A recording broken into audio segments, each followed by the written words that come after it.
So in July 2022, I did a video on Mafia, the Definitive Edition, and that was 2.5 years ago now, and that was technically the first review of the channel. I basically did that video, and then a few months later I picked it back up and just stuck with this whole niche of doing these reviews. And that does mean that that video is kind of outdated now. I'm not very proud of it, because it was the first time doing it. I didn't really know what I was doing. The editing isn't great, and the same goes with the voiceover. So I think now is a perfect time to do an updated version of that video. Not only make it better in terms of the quality of the video, but also I want to add a few more things that I didn't mention. And also, knowing that you guys seem to really enjoy the other Mafia videos 2 and 3, I thought why not. And also, this game is probably in my top 10 games of all time, and that goes for the Definitive Edition. And the first thing to mention, and probably the most important aspect, is that with the Mafia series in terms of the Definitive Editions, it's weird because a lot of people seem to think that all the games are just remade, whereas that is true, but not for all of them. In fact, only for one, and that is this game we're doing today. Whereas 2 and 3, and I mentioned this in those videos, is that they aren't remakes. They aren't proper ground up,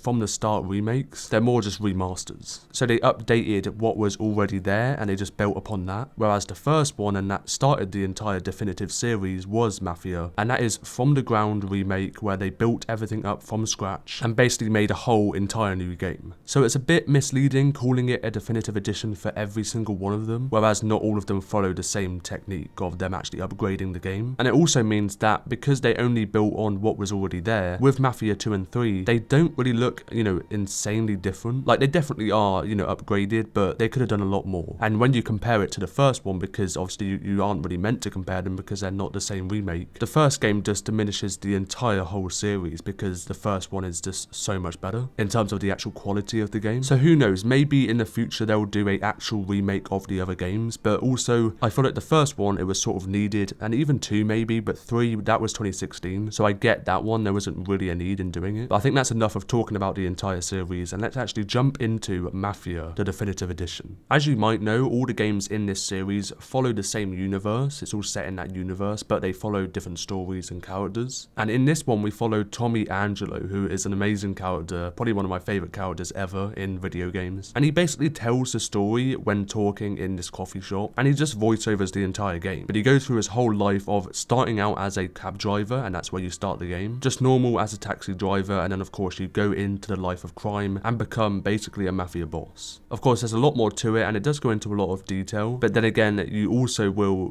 be starting off as a taxi driver, and in a few more hours you'll be doing something entirely different, because in fact the game is quite short. I wish it was longer, to be honest. You could easily complete this game in just under maybe 8 or 9 hours, which is ridiculous, and I think I completed it twice in those amount of hours. But of course, going from the cab driver into the Mafia, he wasn't planning to do that. At the start he wasn't, entirely sure, so it's just great to see that character development, and it's probably one of the best you'll see ever. And that's one thing to sort of take away from this, and especially with the story, and my favourite part of the story is just seeing that character development of Tommy Angelo. The games are also in chronological order, so the first one is set in the 1930s, and that is the earliest game in the franchise in terms of the actual setting, and it's also set in Lost Haven, which, as you may know, is a fictional city, but it's based on Illinois in Chicago. The actual Mafia group you join into is the Salieri family, and they're a crime family that go back to early 1920s, I believe, and the main person is Don Salieri. And you start off by doing simple jobs over the course of a few months. And Tommy Angelo is great at just narrating through it all, because of course it starts off in this coffee shop, or I guess a restaurant should I say, with Detective Norman, and he's basically just telling him everything and all of his stories to sort of break the deal with him. I won't say too much more about that because that'll be more towards the end. I don't want any spoilers, and I think it's just a great system they have going with him voiceovering it, narrating the entire game, and you play in the most important aspects. And as he describes, the longer Tommy stays in this family, the stuff he does just gets more and more insane. So you have the main Don, but you also have your 2 basically best friends, who are Sam and Paulie, and you're with them throughout the entire game, doing a bunch of different missions. And again, like I said with the character development, you also see the relationships, of course, build, because it's set over several years, with the same exact characters pretty much the entire way through. One thing I mentioned, even in the Mafia 3 video, is I love the voice acting in this entire franchise. I think the acting's just phenomenal, and they just just do it so well. So much character put into these people, and it's honestly the same with every game. I mean, I think this one's probably the best. The fact that I've played it twice as well, and even the second time I sort of forgot how good this game is. And you know, you build a bond with these characters in such a short amount of time. And like always, it's not just about the crime part and the actual mafia. There's of course a bunch of side stories, mainly the side story of him and his love interest Sarah, which you again see build alongside it. Now I think it's time to talk about the gameplay of Mafia, which I think a lot of people are here for, although I think the story is definitely the best part of this game. But I also love the gameplay, and with this being a remake and not just a remaster, you do see that difference with this game compared to the others. I know I don't always want to compare them, but for example, the entire world is amazing. It's so built up and so lively compared to any of the other games, because I know with Mafia 3 it just felt so empty and bland. Very repetitive, you know, locations that you come across. But again, I don't always want to compare it. And I remember the first time playing this game, I just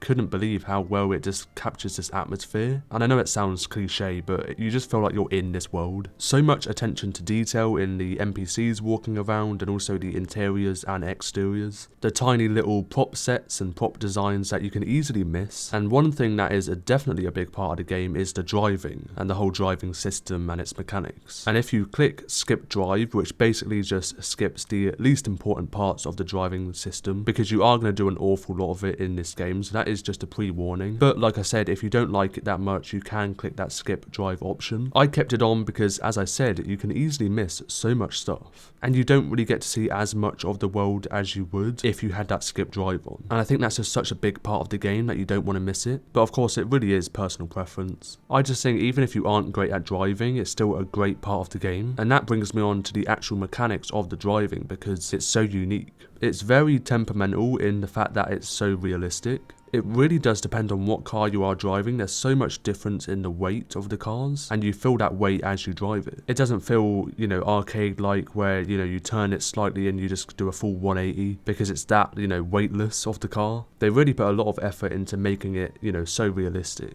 The turning and even the acceleration can get a bit of getting used to, because you aren't used to it in a video game. You think it's going to be so easy to do, and you know, you'll be turning around with no effort at all. But in this game, you do actually have to put a lot of effort into actually driving, and you know, really focus, especially in the start of it. Eventually you will get used to it, but I just think it's one of the best car mechanics I've ever seen in the game, and I think that's so good because you do an awful lot of driving in this game. There is one mission, and I guess technically it is a spoiler, but it's only because in that mission you do a car race, and it's widely known that that one is probably the worst mission in the game, because they made the driving so, in a way, difficult to do, but just because it's a lot of getting used to and it's so realistic, which people didn't really expect. So in that mission, a lot of people easily get frustrated in trying to win, because it's sometimes difficult. Luckily, I have done it first time both times, but I can see the frustration in some people that aren't great at driving, and then they have to do that race and you have to win it. So not only are the car mechanics in a way kind of difficult to get used to, but also the shooting mechanics, they're also quite realistic. So compared to the actual original, which I didn't play, but they have added a bunch of new stuff. So if anyone's checking this video out to see if they want to play it after playing the original, this is probably the area that has the most difference. So before you couldn't even cover or hide behind any barriers, where now you can. So there's an entire cover system. But also in this version, which I think is different from the original and does make it a bit more difficult and just a lot more thinking, is the fact that you can only hold 2 weapons at a time. So you're always going to be dropping and picking up new weapons because you want to try something different, but you also only have to choose 2. So it just depends on which one you like, or if you just want to experiment. But just to keep that in mind, and that also just makes sense because it's more, again, realistic. I know I keep saying it, but you wouldn't always be holding, you know, 5 or 10 weapons on a weapon wheel at a time. So having 2 makes sense. I mean, that's the